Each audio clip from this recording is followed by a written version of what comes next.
Добрый день, дорогие друзья! Сегодня в выпуске яхта Hans Christian 38. Существует три модели этой яхты. Это, собственно, Hans Christian 38, Hans Christian 38 Telstar Kiel и Hans Christian 38 Mark II. Технические показатели трех этих моделей довольно близки, и наиболее интересные, на мой взгляд, технические показатели у Hans Christian 38 Mark II. Именно эту модель мы и будем анализировать в этом выпуске.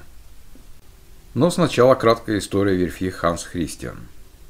История верфи Hans Christian невероятно увлекательна, и в руках опытного писателя могла бы превратиться в увлекательную книгу с яркими героями и насыщенными событиями. Здесь есть все, и воровство проектов у партнеров с присвоением их несуществующим личностям. Например, сам Роберт Пири говорил, что безуспешно пытался разыскать Харвуда Айвза и не нашел никого, кто бы его знал, и склонен сомневаться в существовании этой личности. Партнеры работали, ссорились, расходились и затем снова работали вместе.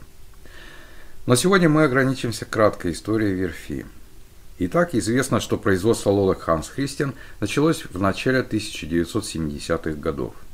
Основатель Джон Эдвардс начал свою линейку яхт Hans Christian, чтобы обозначить вневременную красоту в ассоциации с другим создателем сказок Хансом Христианом Андерсеном.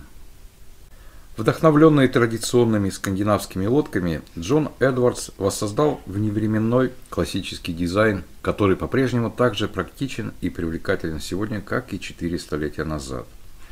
Джон Эдвардс нанял известных военно-морских архитекторов Харвуда Айвза и Скотта Спрага для проектирования судов с хорошими мореходными качествами. Предлагая больше, чем просто очарование скандинавскими судами, Hans Christian создал яхты для пересечения океанов. Это сильные и мощные маленькие корабли. Большинство дизайнов яхт Hans Christian приписывают Роберту Пири, Харвуду Айвзу, Скотту Спрагу и Томми Чену. Первые лодки были построены на Тайване, на судостроительной верфи южного побережья, пока Hans Christian Yachts не переехала в Таиланд в 1990 году, чтобы остаться конкурентоспособной. В Таиланде строители сотрудничали с Dutch East Indies Trading, Andersen Yachts, и в конечном итоге в ноябре 2004 года производство традиционного модельного ряда Hans Christian Yachts было передано от Andersen Yachts компании Pentowey Marine. Pentowey Marine – это один из пионеров таиландской индустрии прогулочного судостроения и является стопроцентным семейным бизнесом, основанным в 1986 году. Компания работает на протяжении всей своей деятельности под надзором квалифицированных новозеландских судостроителей. В феврале 2017 года Pentowey Marine официально прекратила строительство традиционной линейки парусных яхт Hans Christian, чтобы освободить место для производства других типов судов. На сегодняшний день около 1100 яхт Hans Christian бороздят океаны мира. Грэм Стивенс из Yards Age Yachts говорит: Hans Christian – это тот тип лодки, которую вы покупаете и сохраняете на всю жизнь. Эти классические модели вне времени. Многие из новых пластиковых фантастических дизайнов не оправдывают ожиданий, когда дело доходит до настоящего сейлинга. Движение в море – это качество, о котором часто не упоминают, и именно здесь Hans Christian преуспевает. По традиции напомню, что на канале «Идеальный круизер» мы анализируем модели яхт, сравнивая их с математической моделью идеального круизера Джона Холтропа. Это дает нам возможность, опираясь на цифры, оценивать рассматриваемые модели яхт с точки зрения конструкторского замысла и сферы оптимального их использования. Джон Холтроп, морской инженер и конструктор, на основании анализа более 400 проектов известных яхтенных конструкторов составил так называемый эталонный проект крейсерской яхты, который мы будем использовать в качестве эталона. В эталон также вошли показатели, предложенные Яхтенным гоночным союзом США и Обществом морских инженеров СНЭЙМ. Итак, Hans Christian 38 Mark II. Дизайн лодки приписывают таинственному Харварду Айвзу. Однако встречаются источники, прямо указывающие на Боба Пири. Материал корпуса – Fiberglass. Данная модель выпускалась с 1978 по 1989 год верфью Anderson Yachts и позднее верфью Pinto Marine. Тип парусного вооружения – Cutter. У лодки довольно длинный бушприт. Тип киля – Long Keel. Aft-кокпит. Палуба имеет тиковое покрытие. Интерьер из натурального дерева. Салон имеет большой световой люк сверху. Hans Christian был оснащен различными двигателями. Известно о Isuzu 40 и о трехцилиндровом Volvo 35 лошадиных сил. Емкости. Объем бака для воды 644 литра. Объем топливного бака 549 литров. Хороший объем для лодки такого размера. Все лодки Hans Christian 38 Mark II построены весьма качественно. Внешне Hans Christian 38 Mark II трудно отличить от Hans Christian 38. Однако у Mark II есть несколько важных улучшений днища. Были изменены обводы корпуса, а руль направления смещен к корме. В дополнение к изменениям корпуса мачта была перемещена на 12 дюймов вперед. А для улучшения характеристик легкого ветра мачта стала на 3 фута выше и несла на 11% больше парусов. Цены колеблются от года выпуска и состояния яхты и находятся примерно в диапазоне от 75 тысяч до 140 тысяч американских долларов. Основные размерности. Длина корпуса по палубе 37,92 фута. Длина корпуса по КВЛ 33 фута. Ширина корпуса максимальная 12,5 фута. Осадка 6 футов. Водоизмещение 27 500 фунтов. Площадь парусности 979 квадратных футов. На индикаторе, как и всегда, зеленая зона – это значение, соответствующее значениям для идеального круизера. Левый зеленый флаг – минимальное значение эталона. Правый зеленый флаг – максимальное значение эталона. Прогресс отображает значение показателя на индикаторе. Цифра справа – значение показателя. Первый расчетный показатель – фактор энерговооруженности. Чем легче судно и чем больше площадь парусности, тем выше этот показатель. Показатель не зависит от длины корпуса. Для Hans Christian 38 Mark II значение фактора энерговооруженности равно 17,26. Значение немного больше, чем у эталона. Добавим плюс к условному драйву.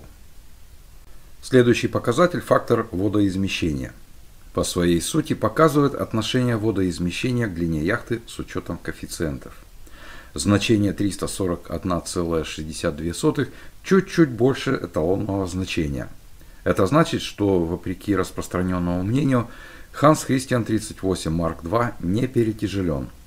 Добавим плюс к условному комфорту. Фактор комфортности.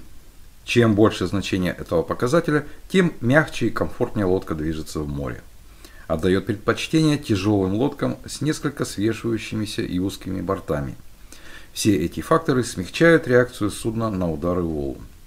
Для Hans Christian 38 Mark II значение равно 42,66.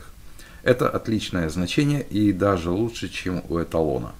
И это плюс к условному комфорту. Риск опрокидывания. Критическим считается значение 2 единицы. На индикаторе это значение помечено красным флажком. Значения меньше 2 считаются хорошими. В нашем случае значение равно 1,6. Замечательное значение и также лучше эталонного. Плюс к условному комфорту. Фактор балласта. Рассчитывается как отношение веса балласта к водоизмещению и является одним из показателей остойчивости. Значение 0,37 попадает в диапазон значений, характерных для круизных лодок.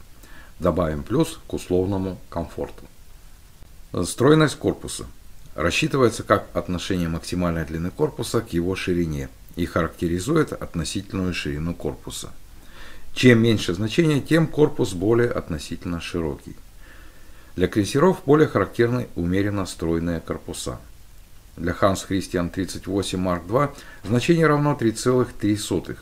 Это значит, что корпус относительно более широкий, чем у идеального круизера. Это плюс к условному комфорту. Проектная скорость корпуса. Для водоизмещающего судна зависит от длины корпуса по ватерлинии и обычно определяется как максимальная скорость, развиваемая водоизмещающим судном при разумной мощности в 2-3 лошадиные силы на тонну. В нашем случае скорость корпуса равна 7,7 узла. Это больше, чем у идеального круизера. Добавим плюс к условному драйву. Фактор скорости. Для лодок со значительной парусностью и небольшим водоизмещением фактор скорости больше единицы. Для имеющих недостаточную площадь парусов или излишне тяжелых лодок он меньше единицы.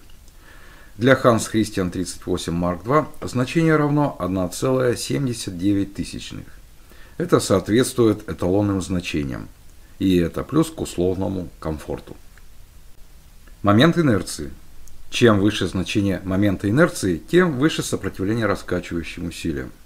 Момент инерции чувствителен к расстоянию элементов судна от центра тяжести. Для нашей лодки значение равно 1 555 850,5 фунтов на фут в квадрате. Значение соответствует эталону, и это еще один плюс к условному комфорту. Период бортовой качки. Период качки зависит от момента инерции и обратно пропорционален остойчивости. То есть, чем остойчивее судно, тем меньше у него период качки. В нашем случае период равен 4,58 секунды. Значение немного больше эталонного. Добавим плюс к условному комфорту. Показатель остойчивости. Остойчивыми считаются лодки со значением до 1 единицы. Валкими со значением более 1,5 единиц. Значение 1,2 попадает в диапазон эталона и означает, что лодка умеренно валкая. Плюс к условному комфорту. Ускорение бортовой качки. Значение до 0,06 G – это значение, практически не оказывающее влияния на человека. Свыше 0,06 G считается нежелательным для крейсерских яхт. Свыше 0,1 G начинается недомогание. Уровень свыше 0,18 G считается недопустимым. Для Hans Christian 38 Mark II значение ускорения бортовой качки равно 0,05 G.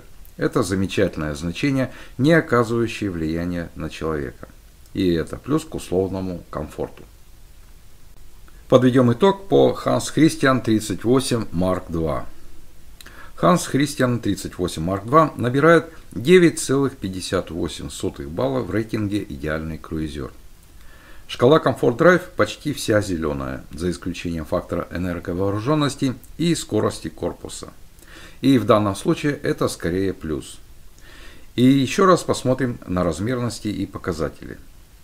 Абсолютно все размерности попадают в диапазон значений эталона. Расчетные показатели также соответствуют эталону или имеют перевес в сторону комфорта.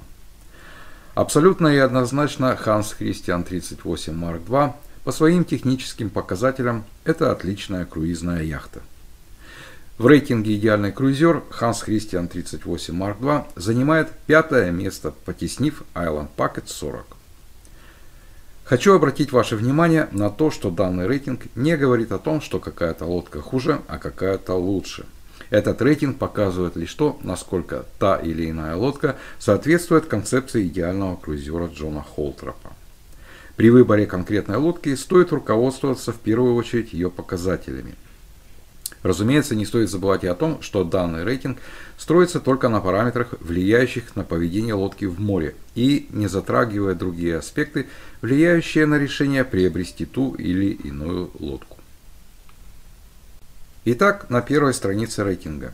Halber Crassi 42F Mark II, Pacific Seacraft Krylok 44, Pacific Seacraft 37, Baba 40, Hans Christian 38 Mark II, Island Packet 40, Halber Crassi 352, Tachao CT 41, Colvik Victor 40 и Trentella 4.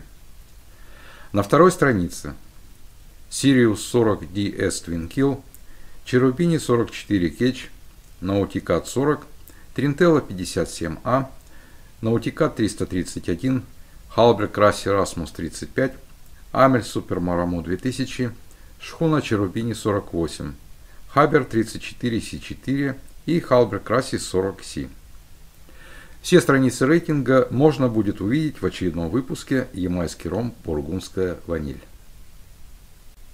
Благодарю зрителя канала Константина Сухова за предложение рассказать о технических параметрах Hans Christian.